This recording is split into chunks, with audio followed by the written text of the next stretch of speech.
Assalamu alaikum, урматтуу мекендештер жана Байтуу каналынын катталуучулары. Бүгүн 24 март 2023 жыл туугандар. Биз Ош облусунун аралыктагы Өзгөн району Куршап айылында мына ушул сатылуучу кочкор боюнча көрсөтөбүз туугандар. Кочкор 4 иш болуп тур туугандар. Көрүңүздөр. Негизинен алайский деп алынган кочкор экен.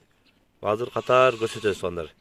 Боюн, кулактары негизи өлчөнгөн эмес. Жанынан да азакырын көрсөтөлү. Куйруктары дагы сонун келген кочкор экен.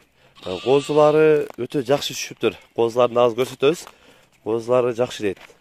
Куйругун акырастан да көрсөтүп коелу да. Көрүп кызыккандар, кочкор издегендер агабыздын экрандагы WhatsApp связь номерине дагы байланыша бересиздер.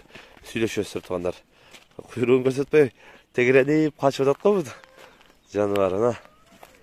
Куйруктарын караңыздар. Куйруктары дагы дадил келген кочкор экен. Азыр ошол жакта койконада козуларын да көрсөтөлү. Мына кашкасын байкап коңуздар. Козулар дагы ушундай болуп кашкасы менен түшүптүр. Азыр козулардан дагы бир сыйра көрсөтөлү.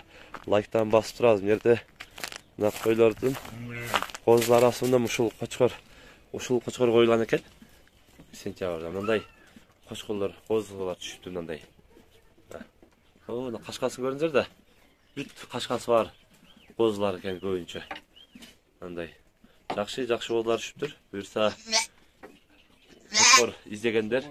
Мына козулар дадыл түшүптүр. Куйруктары көрүңүздөр. Ушундай жакшы козу алам дегендер кочкор алсаңыздар болот. Мына ургач схема.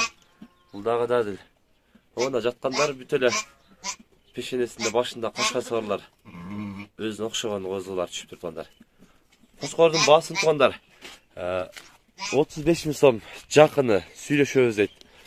Сүйлөшөсүздөр. Эме 4 иш кочкор экен. Жана айтып өткөндөй. Анан семиздиги семиз ана. Жөнү кыска, семиз кочкор экен. Багуда турат экен, мындай жемде турат дейт, жем жеп атат дейт. Жемге куу эле көнүп тур же. Дадил, байланыша бересиздер. Мына ушундай бүгүн биз Куршапта сатылуучу кочкор боюнча көрсөтүп маалымат берген аракет кылдык. Сунуш пикирлер болсо комментарий калтырыңыздар. Каналга катталып этиңиздер. Тынчтыкта, амандыкта болуңуздар.